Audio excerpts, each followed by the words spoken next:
कि एक व्यक्ति पर 7 लड़कियों ने यौन शोषण का आरोप लगाया है और बीजेपी उसको संरक्षण दे रही है। अपने शरीर को तपा के देश के लिए सोना लाती हैं। यदि उन बेटियों को न्याय नहीं मिलेगा तो क्या उन बेटियों को कहां से मिलेगा? तो कोई सम्मान से समझौता करता है, पहले फेज में ही ये कंप्लेन में क्यों नहीं गए? विश्वास दिलाते हैं कि 4 सप्ताह में कमेटी निष्कर्ष देगी, निर्णय देगी, दूध का दूध पानी का पानी करेगी, लेकिन आज 3 महीने हो गए।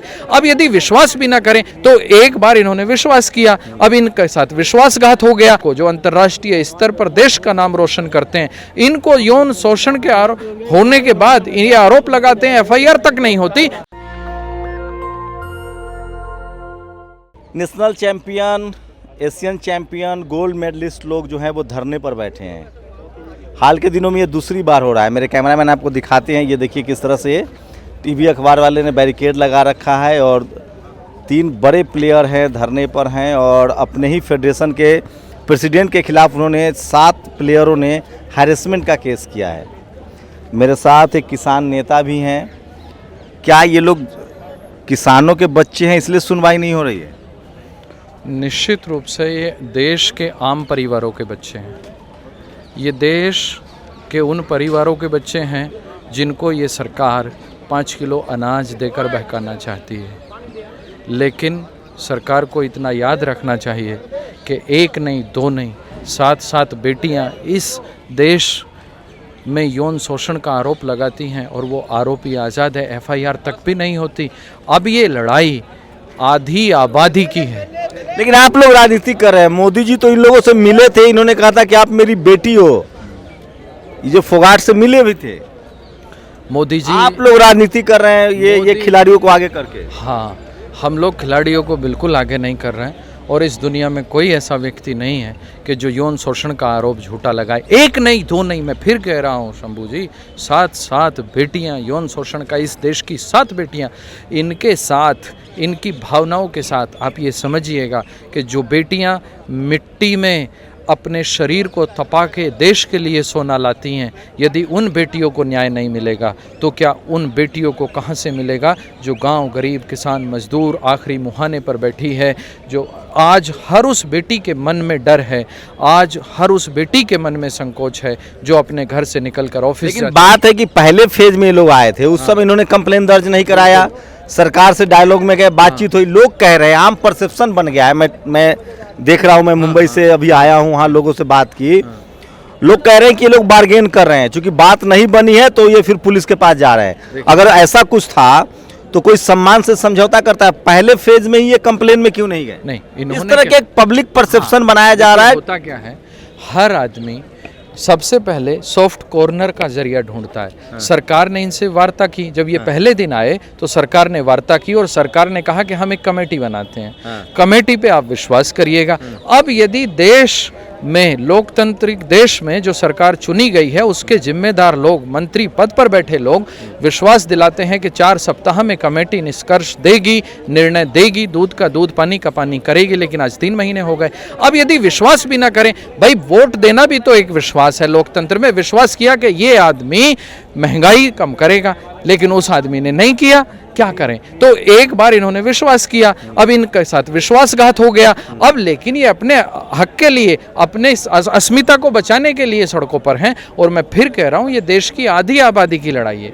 ये देश की आधी आबादी की लड़ाई है। ये हर उस महिला की लड़ाई है जो संघर्ष करके, घुटनों के बल चलकर मुख्य धारा में आना चाहती थी। लेकिन हर वो लड़की जो घर से किसी काम के लिए निकलती है, ऑफिस जाती है, मजदूरी पे जाती है, वो डरी हुई है कि जब ऐसे लोगों को, जो अंतर्राष्ट्रीय स्तर पर देश का नाम रोशन करते हैं, इनको यौन शोषण के आरोप होने के बाद ये आरोप लगाते हैं, एफआईआर तक नहीं होती, तो गांव में कहां से एफआईआर? एक और परसेप्शन बनाया जा रहा है कि ये हरियाणा वर्सेस रेस्ट कंट्री है, कि हरियाणा के प्लेयर हैं, वो चाहते हैं कि कम से कम कुश्ती पर उनका कब्जा हो जाए, अध्यक्ष भी उनका हो, फेडरेशन भी उनका हो, खिलाड़ी भी उनका हो, और भारत के दूसरे हिस्से के लोगों को जगह न मिले।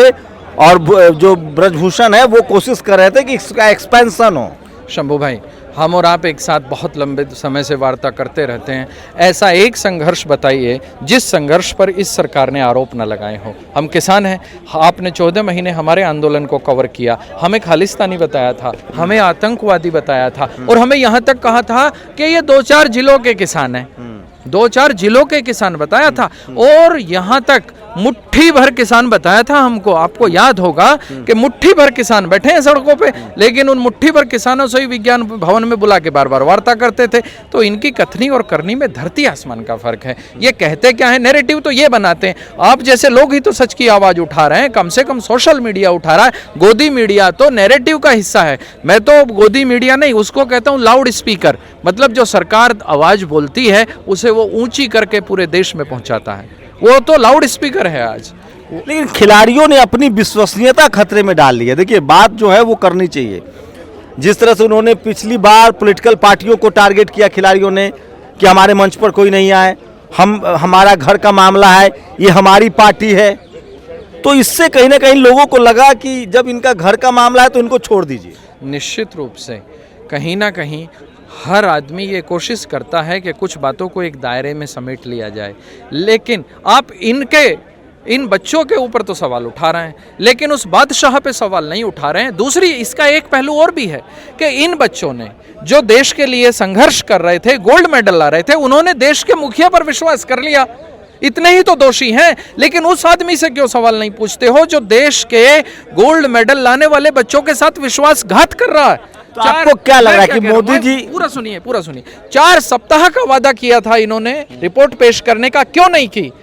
ये बच्चे दोषी हैं उसमें, ये बताइए। अरे जिन्होंने 4 सप्ताह का वादा किया, दोषी वो है कि 3 महीना में भी रिपोर्ट नहीं बाहर कर रहे हैं। अरे जिसने बेचारे ने विश्वास कर लिया उसको दोषी ठहरा। और विश्वास कीजिए ना जी, मोदी जी अभी 50 साल रहेंगे, अभी तो दूसरा टर्म है। वो हमें समझिए, वो 1000 साल रहें, हमें इससे मतलब नहीं है। वो 5000 साल रहें या 10,000 साल रहें, मतलब इस बात का नहीं है। मतलब इस बात का है, ये विश्वास चुनाव का नहीं है। ये विश्वास है कि किसी का शोषण हुआ, उससे कहा गया कि हम दूध का दूध पानी का पानी सामने कर देंगे, लेकिन आज सरकार है अजय मिश्रा टनी वाला। मोदी जी के संज्ञान में न हो मामला। हाँ, ऐसा हो सकता है, क्योंकि आजकल वो बहुत मस्त रहते हैं, अपना शूटिंग में बिजी रहते हैं। पुलवामा भी हुआ था, तब भी अपना शूटिंग में कहीं व्यस्त थे, तो हो सकता है कि कहीं घूम रहे हो, फोन ऑन भी उनके पास ना हो। अनुराग ठाकुर ने मीडिएट किया, संघर्ष। कांग्रेस की एक नेता है जो इन फोगाट की एक बड़ी बहन है, क्या नाम है उनका? देखिए, मुझे नहीं, उन्होंने मीडिएट किया, वो खुद बीजेपी की नेता है। मैं क्या कह रहा हूँ, बात बीजेपी की है ही नहीं। बात है कि एक व्यक्ति पर 7 लड़कियों ने यौन शोषण का आरोप लगाया है और बीजेपी उसको संरक्षण दे रही है। सरकार उसको संरक्षण दे रही है। सरकार दोषी है, ये बच्चे दोषी नहीं है जिन्होंने विश्वास किया है। तो क्या लगता है फिर से समर्थन मिल पाएगा आप लोग? किसको? हमें नहीं चाहिए। हर बेटी को समर्थन है भाई, पूरा देश इन बेटियों को समर्थन दे रहा है। आप बताइएगा कि गांव में बैठी हुई बेटी भी सोच रही है, संकोचित है, पत्रकार महिला भी संकोचित है। अभी मेरी बात हुई है, लेकिन टीवी अखबार दिखा नहीं रहा है इस बार। पहली बार में ये जंतर मंतर था। टीवी अखबार ना दिखाए तो टीवी अखबार इस देश में पहली बार क्या हुआ कि खिलाड़ी आके बैठ गए थे, हम भी थे 4 घंटे तक, टीवी अखबार जुट गया, पता ही नहीं चला था मामला क्या है। उसके बाद इन्होंने खबर फोड़ दिया, मजबूरी हो गई थी चलाना। इस बार तो लोगों को पता है कि आप क्यों बैठे हैं। टीवी अखबार ना करे। आपको बता दूं, टीवी अखबार ने इतनी विश्वसनीयता खो दी है। आज से 20 वर्ष पहले इस देश में अखबार में कोई पढ़ता था आदमी तो स्टाम्प मानता था कि पत्थर की लकीर है, शर्त लगाता था। आज कहता है झूठे हैं, बिके हुए हैं, गोदी मीडिया है, कोई विश्वसनीयता। अच्छा, क्या आप लोग की बात हुई होगी खिलाड़ियों से, आप लोग उसके प्रतिनिधि हैं, ये लोग क्या चाहते हैं? लीगल कार्रवाई चाहते हैं या फिर कोई कंप्रोमाइज समझौता? से लीगल कार्रवाई चाहिए निश्चित रूप से, और सभी लोग इनके साथ हैं। लीगल कार्रवाई निश्चित रूप से। तो इस बार खिलाड़ी धरने पर हैं और 7 महिला प्लेयरों ने शिकायत दी है। अभी तक वो एफआईआर में तब्दील नहीं हुआ और उसी को लेकर ये धरना पर बैठे हैं। इस बार मामला आर पार का है, ये लोग लीगल एक्शन चाहते हैं। पूरी बातचीत पर अपनी प्रतिक्रिया जोड़ दीजिए। शंभू कुमार सिंह, नेशनल दस्तक, जंतर मंतर, दिल्ली। नेशनल दस्तक की आपसे गुजारिश है कि अगर इसको बचाना चाहते हैं तो नेशनल दस्तक को सब्सक्राइब करने के लिए रेड कलर के सब्सक्राइब बटन को दबाएं, फिर बेल आइकन की घंटी दबाएं।